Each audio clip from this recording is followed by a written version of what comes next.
drive into gold and silver is coming out of Europe. People are flooding out of Europe. There's billions fleeing the EU because they know war's coming. And at the moment, the signals are coming fast and furious. And there is just basically now, it's when the bullets start flying. Switzerland basically, when if you're a Russian citizen with an account in Switzerland, all your money is frozen. And there is a rise at the moment into the manufacturing space for acquisitions. And it's pretty much been driven all by the fear of war. Gold and silver, massive leading precursor to what we're going to see on the ground in a war. So Trump makes a pilgrimage to Davos, and we're actually seeing more and more of this globalization and your new world order bullshit is over. But what China, India, and the rest of Asia, Indonesia, so forth, have over what Europe didn't have is the population. China is turning its economy from an export economy to a consumption-based economy in a very fast way. Trump wants to bring back a strong, thriving, home-owning middle class that has multi-generational wealth prospects. That is MAGA in an absolute single 20-word statement. Without a strong middle class that can buy their own homes, that can raise children, that can pass the wealth, we're basically now seeing the total destruction of all the European elite monarchy bullshit. We need to become a republic, and we need to have our head of state that is elected by the people and is for the Australian people. The British Commonwealth and the British Empire is dead. So our next big referendum in Australia will be a republic one, and it will need to be fast, and it would need to be a part of the change that Australia needs to bring in, basically to see ourselves turn around. So if they go, or not if, when they go to war with Russia, Russia will wipe out Europe. There will be no Europe left. Mainstream media are hardly reporting it. It's nearly total blackout on a lot of the main news sites and the talking head podcasters that don't want to see regime change. And look, I probably shouldn't use the word protesters. Freedom fighters, I suppose, is probably a better word, because they are trying to get rid of the cruel regime. The people protesting are in rings 4 and 5. They're furthest away from the regime, but that said, they're the most persecuted, right? They're the ones that have the less freedom. The freedom goes into the center, right? Because these guys have all the money, they have all the power, they do whatever they want. The further you get out, that's Iran, right? It is very, very, very structured in a way that is brutal and very heavy-fisted in its approach to anything to do with the people, right? And the people, they really don't care about the people. Donald Trump's come out and said that you need to get this peacefully sorted, or otherwise I'm coming. But all the Free Palestine protesters and all the protesters around the place are nowhere to be seen about Iran. They will never talk about Iran. So the fall of Iran for the Middle East matters. Iran will slowly become basically the largest democracy in the Middle East. A very strong Iran, and what it was back in the 50s, if you go back to the 50s and 60s, Iran was a very strong leader and very culturally wise. It was the Paris of the East. A free Iran basically secures the Middle East. It stops the money, the weapons going to Hamas and Hezbollah. It will stop any potential war with Israel. Europe is isolated. Europe has no reason to exist, pretty much. Even though it will, because it's the original, it's the old world. No one's going to give a flying stuff about Europe. The third world that will be left will be Africa.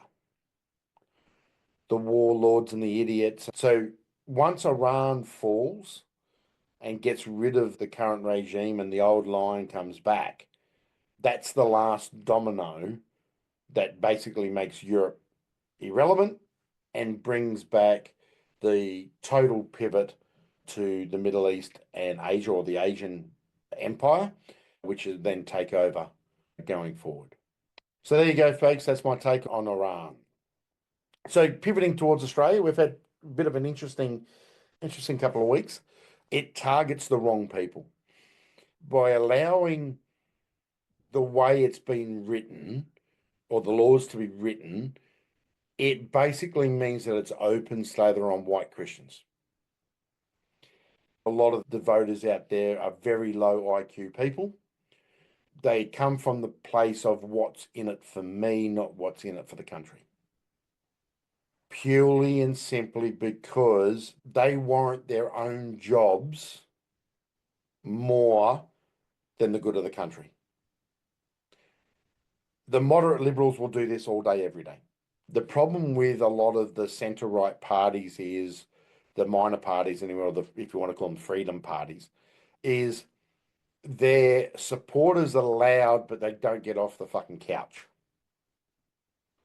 Everyone out there can disagree with me, but I've been in the machine long enough to know that unless you treat it like a fucking business, you do not win. They really want to see change. They really want to do everything, but they don't understand how basically a prick and a cunt you've got to be to actually win as a minor party. Have a look at Nigel Farage in the UK, of how he has to beat everyone with a stick every single day to make it happen. At some point, the centre-right's got to wake up to itself, and some of these single-ish leaning parties are going to have to either get out of the road, or they're going to have to merge, form alliances, and do it loud and proud with other groups, and build a really big centre-right. Turnbull and Morrison would have got annihilated.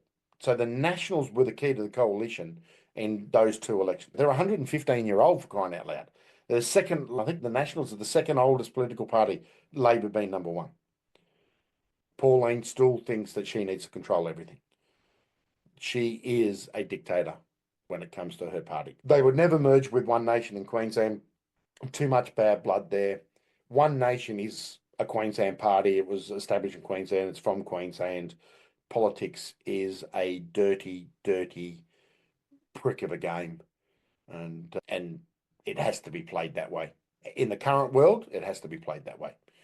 We would all like it not to be, and that's why if you're soft and cuddly and community-minded, you're going to get fucked. And that's just the way it is. The politicians that have affairs, drunken scandals, tell someone to fuck off in the street and it's caught on camera, kick a kid, drown a dog, walk on a cat, they get re-elected more and more than the, oh, I'm so fucking nice people.